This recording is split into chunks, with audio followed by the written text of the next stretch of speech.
De Côte d'Ivoire en France, Ali Koulibaly s'indigne devant les hésitations de la communauté internationale et la met face à ses responsabilités face dans ce drame que vit le peuple ivoirien.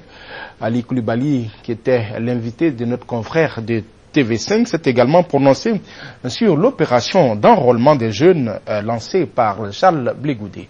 Nous écoutons l'ambassadeur de Côte d'Ivoire en France. C'est inquiétant, mais ce ne sont pas des forces de défense et de sécurité, puisque, comme vous le savez, le président de la République, c'est M. Alassane Ouattara, et c'est lui le chef suprême des armées. Et donc, tout acte qui est posé est considéré comme illégal. Et donc, les forces de sécurité doivent se mettre sous l'autorité du président Alassane Ouattara et faire le travail pour lequel elles sont engagés, c'est-à-dire protéger les populations civiles. Alors, qu'est-ce que vous pouvez nous dire sur la situation en Côte d'Ivoire? Est-ce qu'on peut dire qu'une guerre civile est actuellement en cours? Oui, on pourrait le dire, et Laurent Gbagbo l'avait annoncé, et c'est ce qui est malheureusement en train de se produire. Ce qui est le problème fondamental, c'est que ce sont des populations civiles qui sont massacrées tous les jours par les hommes de Laurent Gbagbo, qui est l'ex-chef de l'État et qui est dans l'illégalité la plus totale. Et donc il y a quelque chose à faire. Maintenant, ce n'est plus le temps des récriminations, des professions de foi, des condamnations. Il faut agir vite. Et qui est-ce que vous visez quand vous dites ça?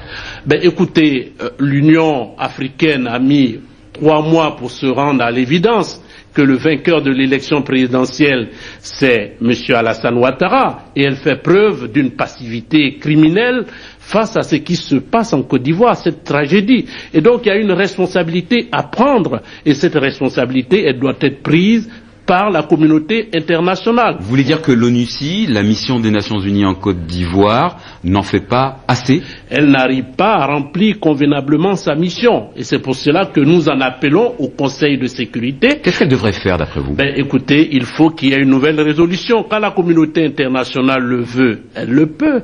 Vous voyez, en Libye, il a fallu 24 heures pour qu'il y ait une résolution. On ne peut pas avoir 2 poids, 2 mesures. Ce ne sont pas les casques bleus qui sont intervenus en Libye. Ben, écoutez, c'est pas des casques bleus, mais au nom de la morale internationale, on ne peut pas laisser des populations civiles massacrées.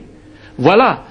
Vous désirez un engagement armé des casques bleus? Ben, il faut, et la CEDEAO, dès le départ, avait demandé l'usage de la force légitime pour déloger Laurent Gbagbo. Non seulement Laurent Gbagbo bafoue la légalité constitutionnelle, ne respecte pas la souveraineté du peuple ivoirien, mais il piétine la morale internationale en assassinant le peuple ivoirien. Le laisser assassiner le peuple ivoirien, laissez-moi vous dire. Il n'y a pas de partisans d'Alassane Ouattara impliqués dans des violences à Abidjan. Non, mais il n'y a pas de partisans. Ceux qui détiennent les armes, ceux qui ont tiré sur les femmes qui manifestaient pacifiquement, ce sont des soldats de Laurent Gbagbo. Et que dire de l'ex-rébellion des forces nouvelles qui avancent dans l'Ouest? Il y a plus d'ex-rébellion, il y a des forces républicaines en Côte d'Ivoire qui sont sous l'autorité du président de la République, M. Alassane Ouattara. Et c'est donc le président de la République qui donne l'ordre d'avancer dans l'Ouest du pays? Mais il ne donne aucun ordre. Qu'est-ce qui se passe en Libye?